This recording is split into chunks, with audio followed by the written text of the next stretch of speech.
should transgender athletes compete in women's sports?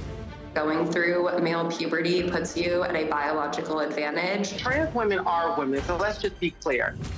There's no amount of hormones that will ever erase the biological advantage that you have. The advantages of height, wingspan, bone strength. What you're showing me are male statistics, and trans women are not male.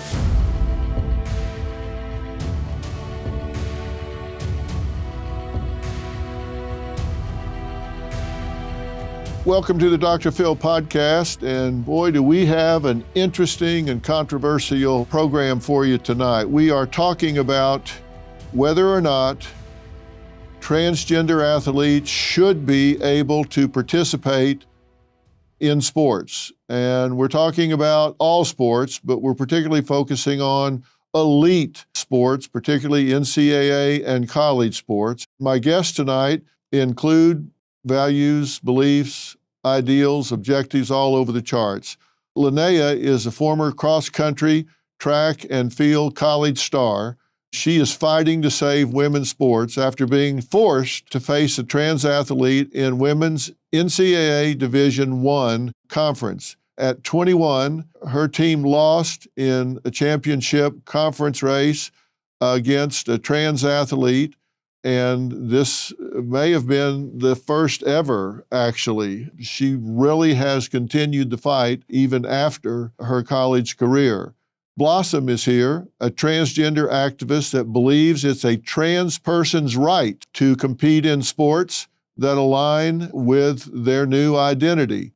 Blossom believes that a trans woman is a woman. She graduated from Mississippi U for women with a bachelor's degree in public health. And she is advocating for a gender-neutral Olympics, and she's going to tell us what she means and why. Third, joining me is Sarah, a trans woman and voice against trans athletes participating in women's sports. Sarah is an activist athlete, former Army officer, and campaigns against trans women competing in women's sports because she says it's just not fair. She's been wrestling since she was 4. She's been in the Army and been in athletics all of her life. And she says there's nothing you can do to level the playing field, no matter how much hormonal suppression therapy you go through, no matter how many testosterone blockers you take, you just can't get to a level playing field, and that science supports that. So here we go. Sit back, listen to this intelligent conversation among these three, and I definitely want to hear from you. Well, Linnea was a top college athlete. She's 26 years old now, but during her collegiate days at 20 years old was really accomplished as a track star at Southern Utah University. Linnea, thank you so much for being here. Thank you so much for having me. It's a privilege to be able to speak to you about this issue. Well, I know it's a big issue for you. Back in 2020, did you compete against trans athletes in the NCAA? Yes, I was forced to compete against the first male-to-female transgender athlete in NCAA Division I. This was an athlete that had previously competed in the male category for 3 years before taking a redshirt year, their senior year, and then coming back to compete against the women in the female category. Okay, now I understand that at least now and on paper, if it's properly monitored and attended to, that in order for a male that's transitioning to compete in NCAA athletics, they have to go through 2 years of hormonal treatment, testosterone blockers, whatever is the process to do that for 2 years. But what you're saying is this was an elite athlete that was competing for 3 years with the men, redshirted for 1 year, and then came back and competed on the women's side. Is that right? Yes, that is correct. So in their case, it would have been the 2018 to 2019 season. At the time, the NCAA was utilizing their policies in their 2013 Transgender Inclusivity Handbook, which at the time, in my opinion, was written on a farce because there were no trans athletes competing within the NCAA at that time. So just taking a year off, not having to come back and prove to the NCAA that you're actually taking your hormone suppression, that you're actually taking the testosterone blockers. It was just you, a private practice physician of your choosing, and the NCAA said, okay, you're cleared, you can come back and compete, and that was that. And you thought it was completely unfair, and you think it's unfair across the board. Correct. I think that if you are taking a Division I scholarship as a male-bodied individual competing as a Division I athlete on the men's team for 3 years, coming back and then transitioning to compete as a female is completely unfair. As you mentioned in your intro, that men are biologically faster, stronger, have a larger bone density, more lung capacity. They are biologically more equipped to be athletic, opposed to ourselves. So giving them the opportunity to just quickly and swiftly, however, transition to becoming a female is completely unfair. Going through male puberty puts you at a biological advantage. That is why there are separation of sex in sports. That is why Title IX was created, because women deserve a fair and honest playing field. And by allowing biological men to compete against us, it's no longer fair, nor is it safe. All right, so you've looked this athlete up when he was competing Division I on the men's side, and you looked up his last time. His event was the 800 meter, right? Yes, that is correct. And his last time that you saw on the 800 meters was 1 minute and 54 seconds, right? Correct. And how did that stack up to your time as the defending 800 meter champion? Just the season prior, I had won the 800 meter outdoor championship for the Big Sky Conference champions. I had ran a time of 2 minutes and 5 seconds, which was a leading time in Big Sky history. It put me in the top 5 for the record books of fastest all-time women within the conference. And that was still 11 seconds slower than what Jonathan had competed previously as a male. Okay, so you had won the championship and you were in the top 5 all time in the Big Sky, and you're Division I, right? Yes, that is Which, correct. for people that don't know, that's the top. Those are the most elite athletes in college is Division I. Doesn't mean Division II and III aren't significant athletes. They are. There are certain qualifying times for you to even be considered for Division I.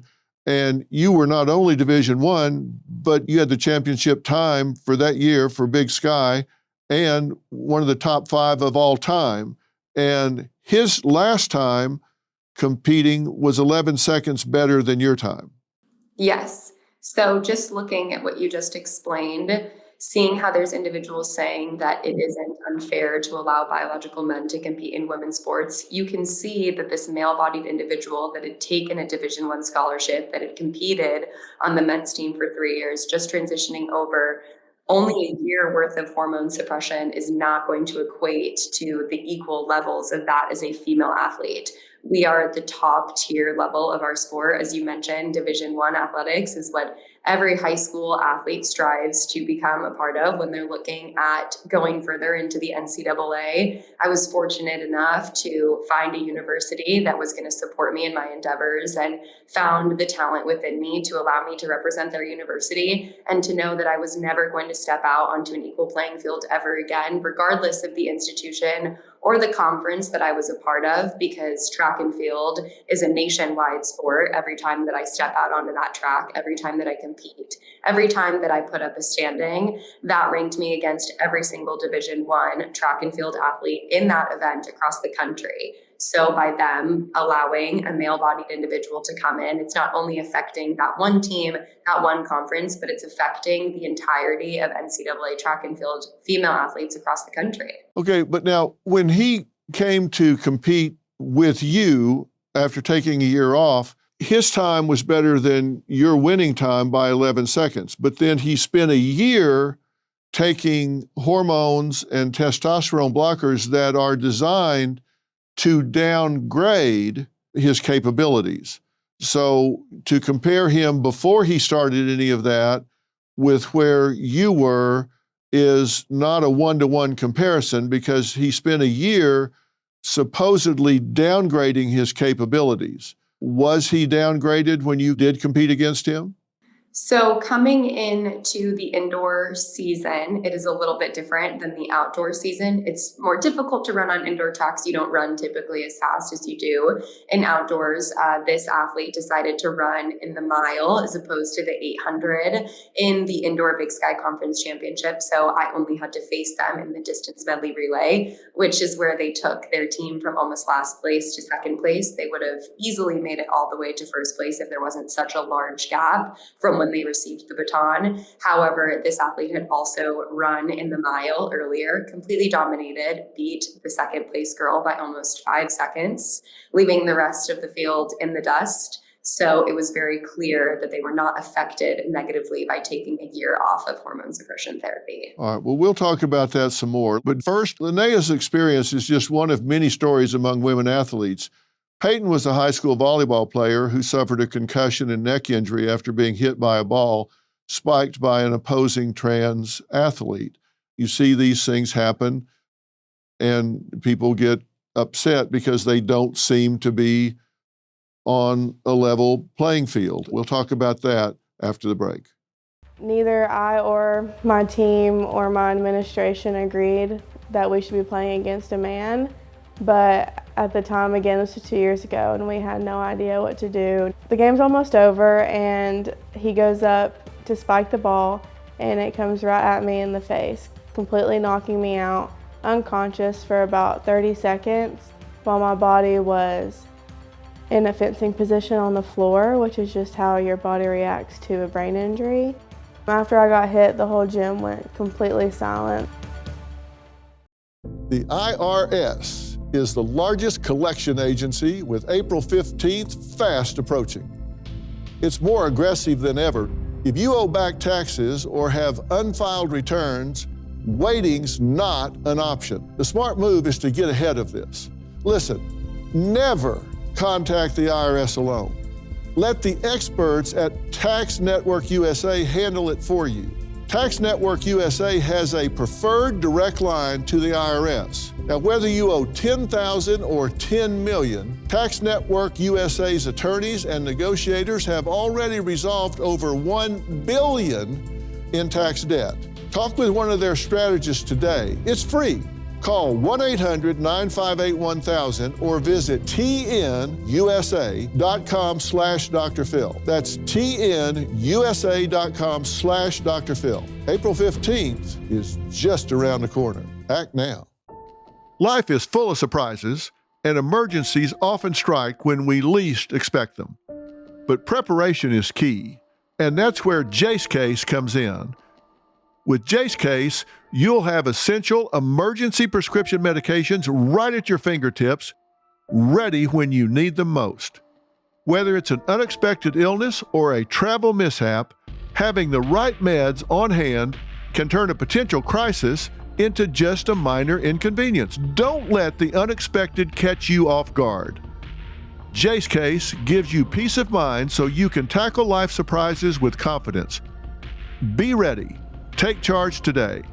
Head over to jace.com, that's JASE.com, and when you check out, use the code PHIL, spelled PHIL, to get a discount on your order and to have the right meds on hand the moment you need them.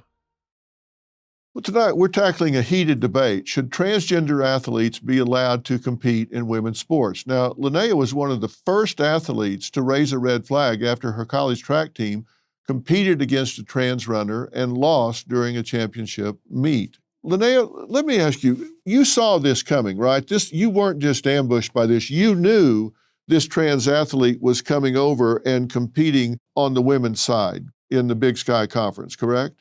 Yes, that is correct. The summer of 2019, when I reported back to university around August, as we start training for the cross country season before the academic year starts, my head coach had become aware based off of, I believe, a conference coach meeting is where it was brought to his attention. He pulled me to the side as he knew that I was training all summer, working very difficult to try and repeat my conference title, that an athlete that had previously competed in the male category in the 800 meter was going to be transitioning over and competing as a female. I was completely astonished that this was happening. I was confused that the NCAA was going to allow something like this to take place. I immediately went to my athletic director. I went to the general counsel of my university, the president of my university, and I said to them that I'm going to fight this and I hope that they are by my side. I'm super fortunate that the administration at my university was immensely supportive of my efforts. I reached out to the NCAA in the winter of 2019, explaining why this wasn't fair, imploring them to revisit the handbook that they had written back in 2013. And they essentially told me, thank you so much for reaching out. There's nothing that they could do about it, and that this male-bodied individual would indeed be competing against me and the rest of NCAA Division I runners across the country that season. Did they give any reason, the basics of their decision, or just, hey, we're not changing it, there's nothing we can do about it? According to the handbook, they stated that there is no biological advantage over being a male as opposed to a female athlete. So they referred back to that as it was written in the handbook. There has been a multitude of different studies that have taken place since that handbook was written that did in fact show that being a male-bodied individual does give you an exemplary amount of advantages over being a female. You look at track and field, every race that I wanted to compete in, there was a different standard for women as there was for men. You look at men and women's golf teams, women hit from different tees, volleyball teams, the net is higher for men opposed to women. I could go on and on. This isn't because women are any less than that of male athletes, but we're different. There's different standards, which is exactly why Title IX was implemented, which is exactly why there is a male and a female category, and there's not co-ed sports across the board. Right. And so when you actually did get into a meet with this athlete, you didn't go head to head in a individual event, but you did in a relay event. And you say that when that athlete got the baton in the relay event, the athlete just ran off and left everybody else. True? Correct. That is exactly what happened. You said the athlete didn't run the 800, they ran the mile. How did the athlete do in the mile? They won first. There was no surprise there. They won by almost 5 seconds ahead of the second place runner. That was, of course, a biological female athlete. So not only did they dominate the mile earlier that day, winning the championship for the 1600, they then came back and ran the same exact leg in the distance medley relay, took the team, like you mentioned, from almost last to second place. Only reason they weren't able to make it in the first place was because of the differentiation between the rest of the relay legs of the other team that took them a little bit too far for them to be able to catch. However, while this individual was competing in the distance medley relay, the coach said something, not words of encouragement, but something I'd never heard before, which was to slow down. It was becoming very clear that this athlete was competing at a caliber that the rest of the female runners could not keep up with. So instead of the coach telling them to keep going or keep pushing or try harder, the coach told her to slow down. So you heard the coach tell this athlete, hey, you need to slow down. Yes, I did. Why? Because it was drawing too much attention, or what was the context of the comment? Well, when you're running in races, I explain to other people at times, I always have my coach typically at the 200 meter mark for my 800. That's where he'll typically tell me my first 200 split, where he'll say something along the lines of right on pace or a little bit behind or a little bit too fast. However, I would never hear the words come out of his mouth to slow down. You're running a race, which means you're trying to run as fast as you possibly can. So the only reason that a coach, in my mind, would ever tell an athlete to slow down is because it was becoming increasingly visible to the other athletes as well as the spectators that this race was much easier to them as opposed to how it was to its opponents. Right. Now, there has been an executive order from President Trump at a federal level that says transgender athletes may not participate in sports with women. Boys that are transitioning to girls, men that are transitioning to women at whatever level it is, that's just not going to happen.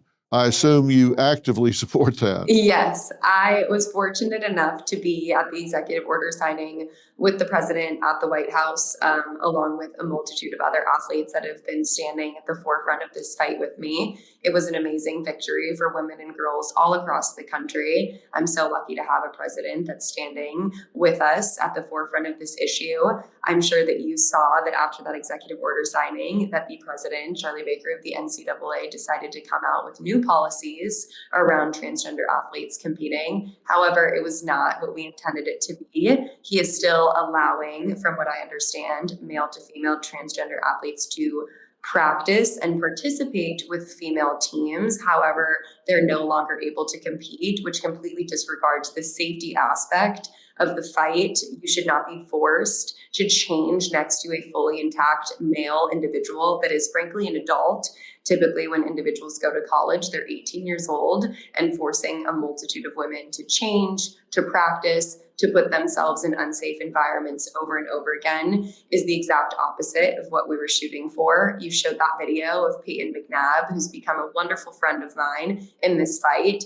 Yes, that happened to her in a game. However, what happened to her could have very easily happened in practice. A male-bodied individual could very easily spike another female in the face during volleyball practice and put them in the same predicament. So pulling the competitive aspect out of the legislation and still allowing for these males to compete, or no longer compete, but to practice and to be around females is still half of the battle. So as fortunate as I am for President Trump signing that executive order on behalf of all of the women and girls, we still have a huge fight.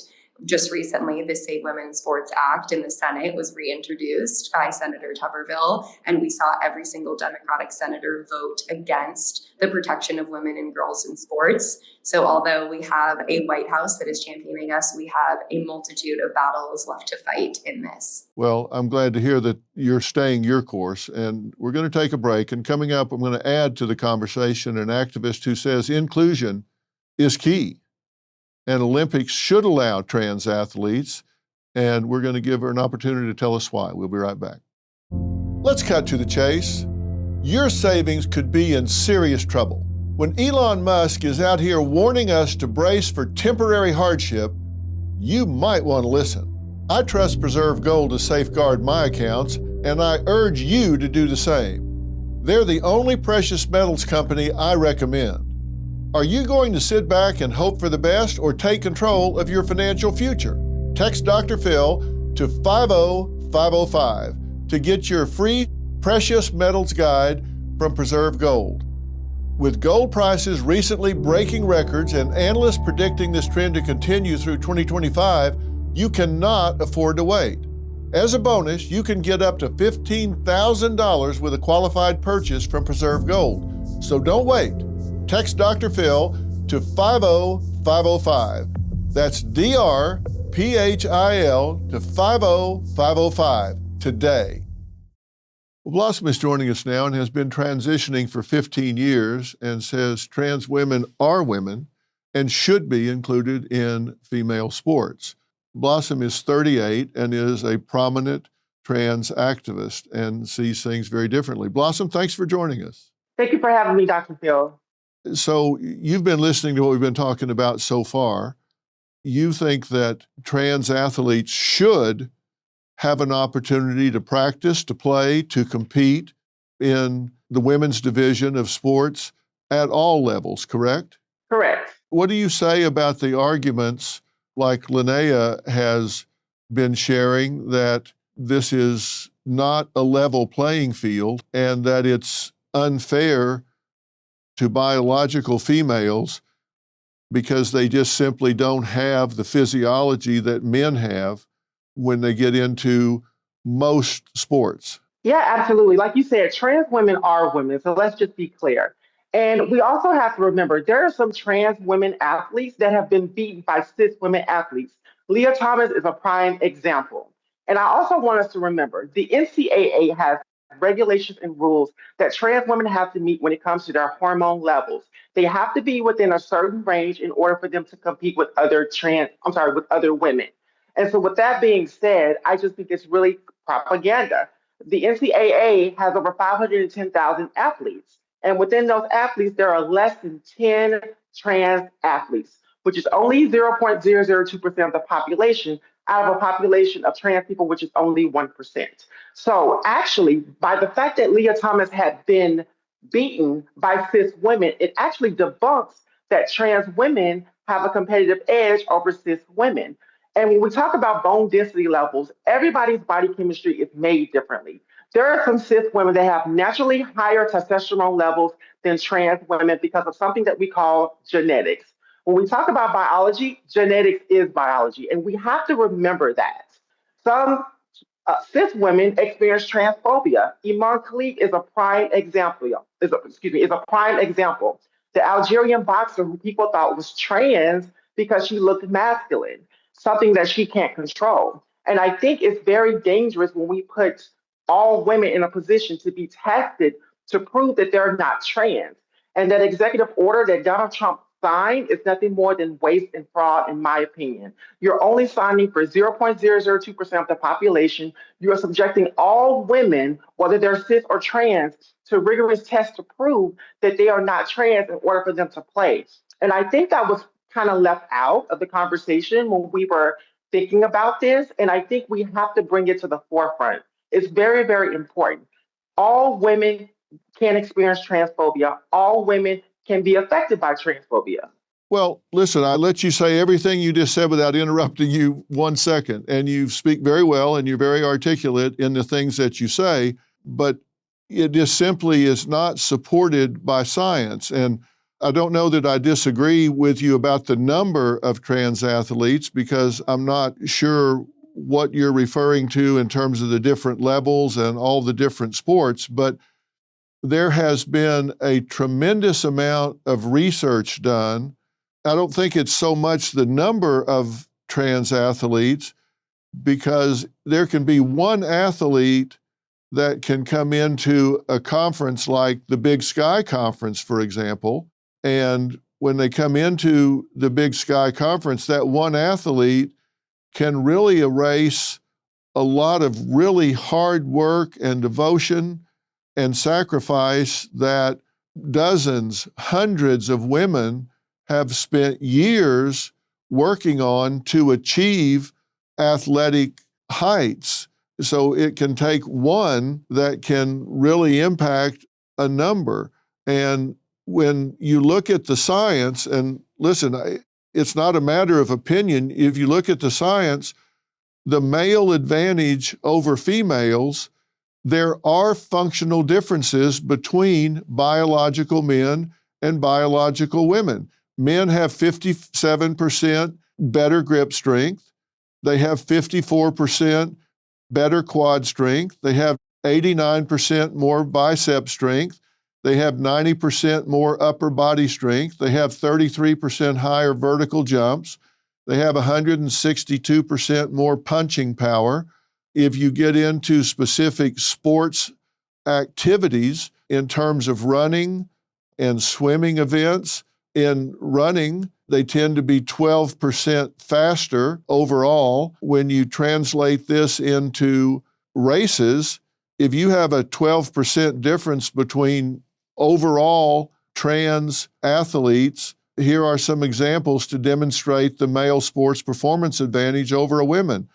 A man would finish a 3,000 meter track race about a minute faster. A 100-meter swim, a man would be about 5.7 seconds faster. A 200-meter swim, about 11.5 seconds faster. A 800-meter swim, a minute faster. So when you look at those things, these are races that are usually determined by tenths or hundredths of a second. So how do you answer that, Blossom? Absolutely. Respectfully, Dr. Phil, I'm going to need you to have several seats. Let's be clear. Trans women, again, are women. What you're showing me are male statistics, and trans women are not males. Everything that I said can actually be proven. It's scientifically proven because, again, it's almost like you're trying to call trans women men, and that is not what trans women are. Trans women work just as hard as cis women to compete. And when we talk about bone density levels, again, there are some women who are stronger and have faster agility than trans women. It is a case by case basis. I don't know why you're trying to group a group of trans people into one ideology that is false. It sounds like conservative propaganda. And I think you have drunk the Kool Aid and have gotten lost in the sauce. I'm sorry, Dr. Phil. I'm going to disagree with you. And I think that the statistics that you've shown me prove nothing when it comes to trans women. Get up there and show me statistics specifically with trans women and cis women, and then we can revisit this conversation. Otherwise, I think you're being biased. I think that it is baloney and propaganda, and I think it needs to be fixed. Okay, let me respond to that. Listen, I welcome everything you're saying. I want you to have your opportunity to speak out. You absolutely, that doesn't offend me at all. I have you here because I want you to have your say and challenge everything. So you're not offending me in the least. I want you to speak up. So I want people to hear both sides of this. And Lene, you can speak out as well. But I want to say one thing. I think trans athletes should absolutely be allowed to compete. Listen, I grew up as an athlete, but for being in team sports and being able to compete, I'd have been in a lot of trouble. I'd have been lost. I don't think trans athletes should be denied the wonderful world of athletics and competition. The question is, where should they compete and who should they compete against? Now, Blossom is saying, look, there may be differences between biological men and biological women, but we're talking about transgender athletes, not male athletes competing against female athletes.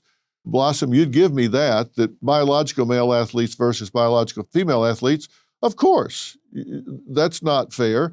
But you're saying that's not what you're talking about. You're talking about transgenders that have gone through a lot of hormonal suppression therapy, testosterone blockers, for years sometimes, a minimum of 2, according to the NCAA now, and some for much longer than that, right? And you're saying, okay, let's talk about those comparisons. And I do want to talk about those because Dr. Carol Hooven from Harvard University, and she wasn't talking about her own, and she is very much supportive of the transgender population, across the board. She did a meta-analysis of like 50 different studies looking at hormone suppression therapy and testosterone blockers.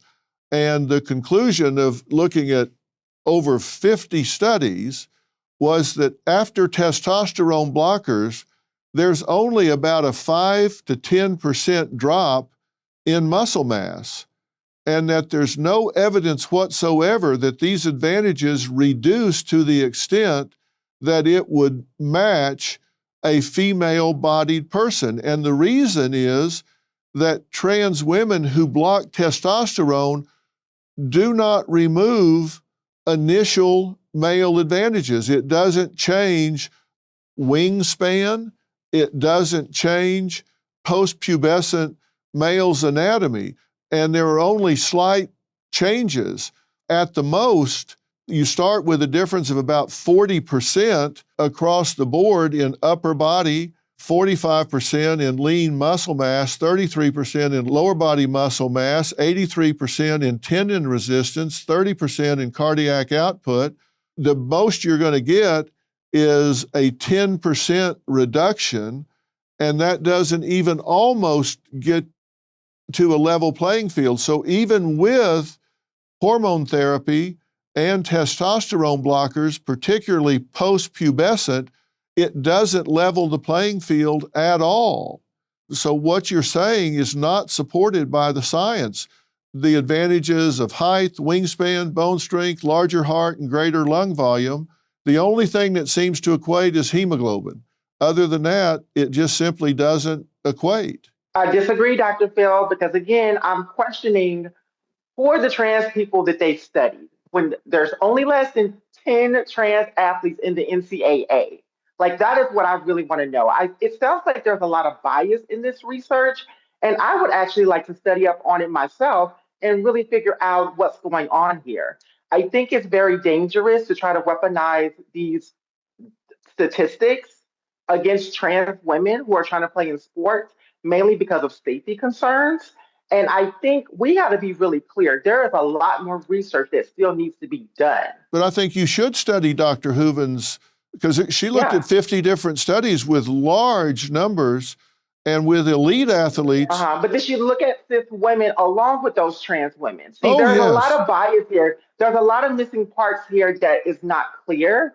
And we also just have to be very, very careful when we talk about research like that. I think we're still light years away from really finding out the truth. Well, I think she was very careful about this, and I think you should study her research so you can talk about it and see if you find flaws in it. We have to take a quick break. Another trans woman who is going against her own community, we're going to find out why next.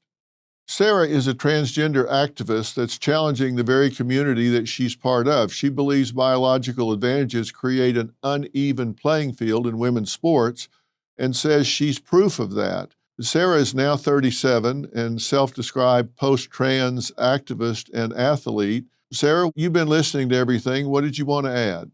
There's no amount of hormones that you can take that will ever erase the biological advantage that you have, especially by going through male puberty. But even we know before male puberty, males still have an advantage when it comes to lung capacity and hip angles and all that stuff that goes with being biologically male. I think, it's interesting, Blossom would bring up Leah Thomas.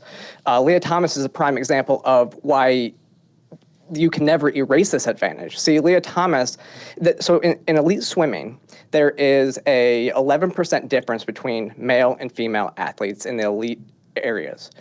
Leah Thomas, between swimming from male and then swimming in the female category, only lost 2.3% of their time, of their performance. So they didn't even come anywhere near meeting that, and that's how Leah Thomas went from 500 in the men's category to number 1 in the female category. Well, one thing that Dr. Hooven pointed out is that if you take all of the hormone suppression therapy and testosterone blockers, the best that you can hope for is you're going to have, maybe 3 or 4%. After 3 years of testosterone blocks, muscle mass drops an average of 3 to 5%, and hemoglobin does stabilize, but that when you've got a 40% difference in muscle mass, 3 to 5% doesn't make much difference. It's a very insignificant difference, so you're still going to have a huge advantage, and you think that's true. Yeah, absolutely. And I would say that I'm kind of proof of this too. I grew up an athlete. I've been an athlete. I was wrestling since the time I was 4 years old, all the way through high school. I was an all-state wrestler. I joined the Army right after that. I started transitioning in 2019, and in 2020, I started going to the gym, and then after a year of being on hormones and everything like that, I'd never touched a spin bike in my life. And within 6 months, I was pushing power numbers, like max power numbers that would have been within the 80th percentile among females. Okay, well, we've got to take a break. I want to hear this story in its entirety. Sarah says being transgender is a result of a mental illness, and Blossom, of course, completely disagrees with that. We'll be right back. Well, we're back with Sarah. Sarah, you believe that you do suffer from gender dysphoria. Yes, I do. And you believe that that's something that women that are transgender have to acknowledge? Yeah, I think you have to acknowledge that there is a difference between trans women and women. You can't change your sex biologically. Trans women are males, which makes them a subsection of men. And because the definition, like postmodernists want to erase the definition of what it is to be a man. If you can't, define what a man or woman is without using the term or saying that it's just simple feeling, something that you can't measure, then that doesn't make sense. And so an adult human female is a woman, an adult human male is a man. I just think the term trans woman to identify like who I am and who Blossom would be is more apt, because that would show that it's more indicative to show how we live our lives and present ourselves to society, but you cannot change your sex. And Blossom, do you disagree with that? Oh, yeah, I 100% disagree with Sarah. Sarah, it's good to see you again. Listen, being trans is not a mental illness, okay? Now, I'm somebody who had to experience gender dysphoria, but not all trans people experience gender dysphoria. There are some trans people that just transition socially, mentally, emotionally, and they may not like a physical transition, and that's okay too. They are not less trans just because they choose that route. Trans women are women. It's point blank and the simple. And I think that weaponizing it into conservative propaganda is a detriment to the trans community. And again, I talk so much about safety because we have to live with this. It creates a domino effect when we spew rhetoric that can become so hateful and that people propagandize against us. And so I just really want us to be really careful with the language. When we talk about mental illness, okay, there are people out there that truly suffer with mental illness. Mental illness has more to do with poor health. Gender, it has to do with poor health, excuse me. And dysphoria has more to do with an abnormality. And with trans people, their gender identity can feel like an abnormality because they are feeling like their outside body should be aligned with how they feel on the inside. And for a lot of us, being able to take hormones and being able to transition is the way for us.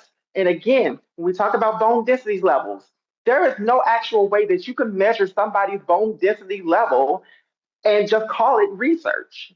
I'm sorry, the size of somebody's lungs, heart, and other organs in their body cannot determine somebody's agility and their vitality.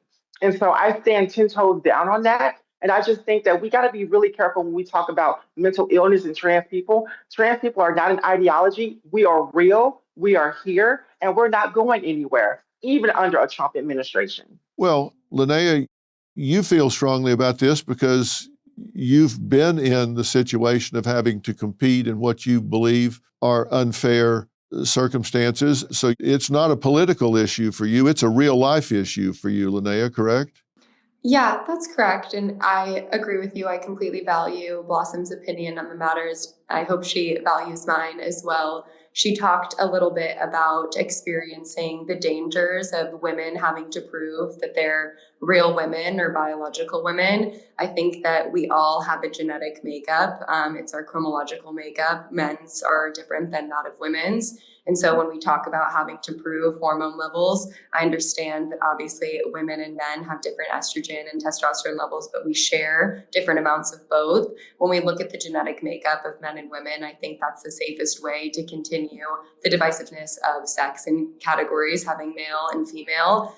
However, when it starts to get into testing, you look at the idea of Caster Semenya, who did have more testosterone than that of estrogen, and it did become difficult, and she did lose sponsorships, and she did identify as a female. So there are a multitude of different things that need to be studied and looked into as we continue discussing this manner. But as it is right now, I agree. I don't think there's enough research. I don't think that we should be making starch decisions about different categories of things of that nature. It becomes very unfair. However, conversations like this are exactly what we need to be continuing doing, seeing different points of view from different individuals with different ideas of what is fair and what's not fair. And from there, we can make decisions that are not exclusive to anybody. I truly want to find inclusivity for all, especially when it comes to sports and being able to do what people want to do and find fairness in that for everyone.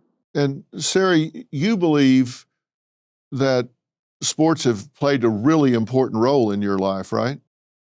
Yeah, I mean, absolutely. you said you've wrestled since 4. Yeah, I've been competing my whole life. And when you've been in sports all your life, can you imagine not having that experience, not having that camaraderie that comes from team sports sometimes, not having the thrill of competition, all of that? I think it would be terrible if that's taken away from any segment of the population, transgender or otherwise. Transgender individuals, there's no way they should not have the camaraderie that comes from competition, not have the experience, the discipline and achievement that comes from being able to compete in sports and athletics. You know, Blossom, I think that would be terrible. We need to find a way that it works for everybody, that transgender athletes have an opportunity to compete. Because that, like I said, I don't know what I'd have probably wound up in jail for sure if I hadn't been in athletics. I guarantee you, I'd have never graduated. If I didn't have to fill out an eligibility card every week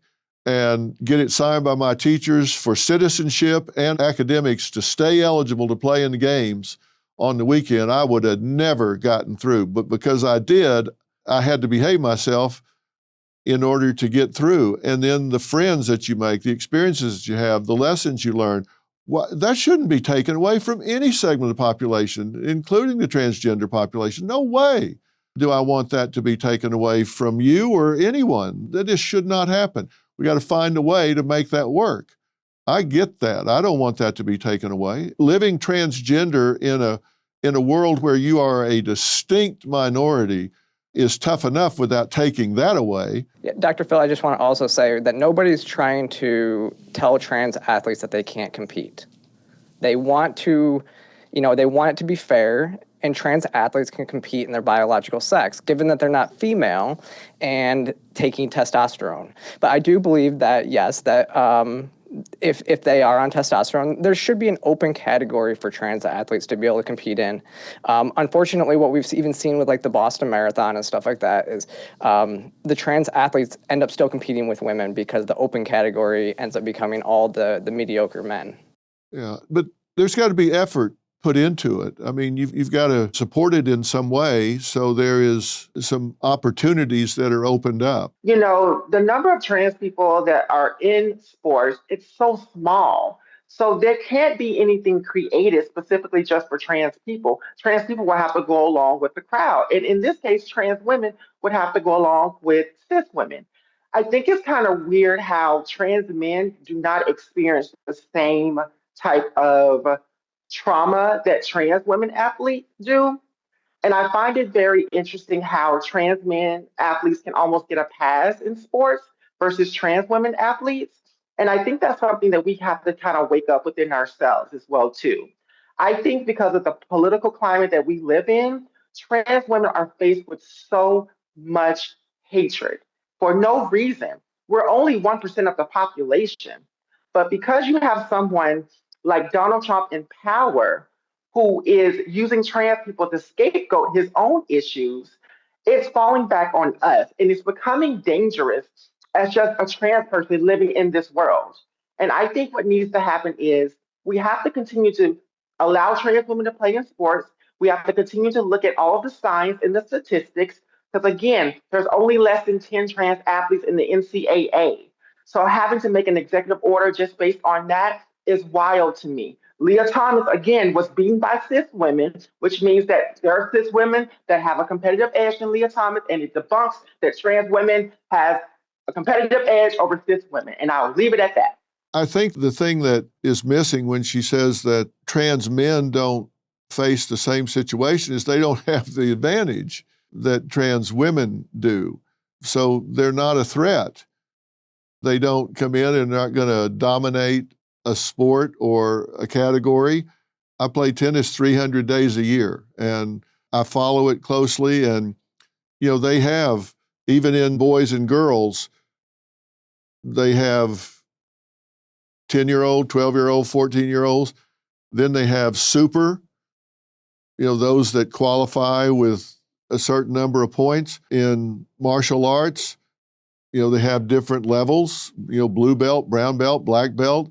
They have weight limits in wrestling and boxing and things like that. But now when a trans athlete comes in and they stand a foot taller and 100 pounds heavier and they have 40% more muscle mass, but they yet want to continue competing like they do with you, Lene, or Leah Thomas does, and they say Leah Thomas got beat by cis women, I don't think anybody believes that Leah Thomas was not coached to say, you need to tank some races here to control the narrative some. I think a lot of people believe that those races were lost on purpose.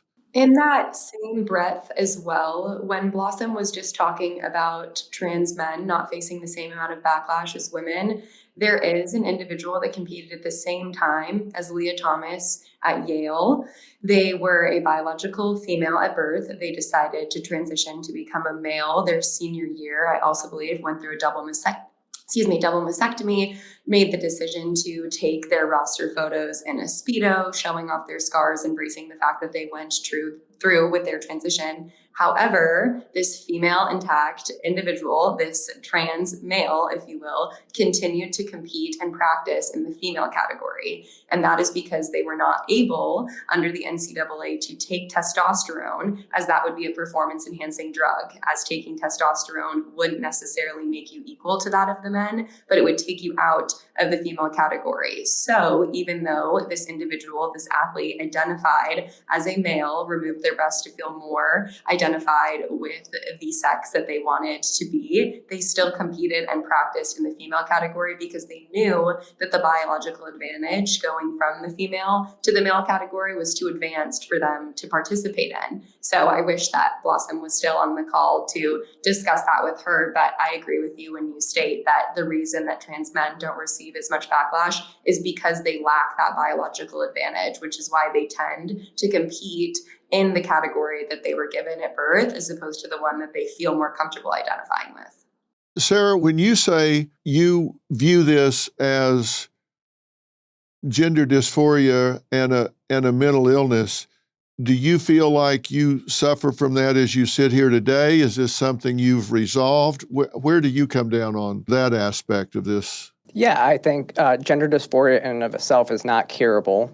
We just try to live as best as we can with it. I mean, so a lot of people want to mix up what gender dysphoria is, and a lot of people will mix it up with body dysmorphia, and that's why you hear people calling it a delusion. It's not a delusion, it's actually the exact opposite. So gender dysphoria is defined by an uncomfortability between your secondary sex characteristics. And so when you have that uncomfortability, what you do is you're changing your body to ease your mind's discomfort in those secondary sex characteristics, and that's done by taking hormones and having surgeries. But I still feel that I still have the dysphoria still there, and it does crop up every once in a while. And you started having this pull, this awareness at a very young age, correct? Yeah, it's my earliest memories from the time I was probably about 4 years old is when I remember that I wanted to be a girl. I knew it wasn't right that I wasn't a girl, but I knew I had to hide it because I grew up through the 90s. Even though my family was very accepting, it was just not normal. It was just not normalized at the time, and so it was very early on. And now we've started to see the studies coming up, and we do know that you really can't properly diagnose gender dysphoria until that child reaches adulthood. So every transsexual that I know that's happy in their transition knew at a very young age that something was different, and then they made it to adulthood. And once they hit adulthood, that's about when the regret rates or the desist rates drop. And so I really don't think that we can properly diagnose gender dysphoria until, at least adulthood. Mm-hmm. It really bothers me when I see people allowing children to make adult decisions and allowing children to make decisions that they just can't reverse. They make decisions and allow children to participate in hormone suppression therapies, testosterone blocking, even prepubescently, and certainly surgical procedures for sex reassignment, whatever you want to call gender affirming care, which to me is just a marketing term. That's not a medical term, that's a marketing term. Then when they detransition, they don't understand that's a very problematic and very painful thing. And even if they just go through the chemical aspects of this, that creates very hellish existence for the rest of their life once they decide, no, that's not what I wanted to do. Yeah, I have a lot of friends that are in the detransition community, and I really feel for them, and we need to protect them a whole lot more, because part of the issue is that the statute of limitations for medical malpractice lawsuits for doctors who have manipulated patients and parents into this, it's only about 3 years in most states, and the average detransition takes place between 5 and 10 years. And so we're not able to even get a lot of those lawsuits into court even after the fact, when most of the time we're seeing a lot of them are manipulated into it, and most of them, there's a high rate of autism, there's a high rate of other comorbidities, mental health issues that go along with this, that either present as gender dysphoria, or a doctor just kind of throws that idea out there and they grab onto it and think that it is gender dysphoria. Yeah, well, it's certainly a very complex issue. I absolutely do not support transgender athletes in women's sports. I never have. I've said it very clearly. I've said it loud. I've said it long. There is good science. It is solid science, and it just says you cannot do enough hormonal therapy or testosterone blockers to level the playing field, even if you start prepubescently, but you certainly can't if you do it post-pubescent. There's just no way. I want to give a special thanks to my guest tonight for a really intelligent conversation. Linnea, thank you so much. I thank Blossom. Sarah, thank you so much for your input, and thank all of you for watching, and we'll see you next time. Thanks so much.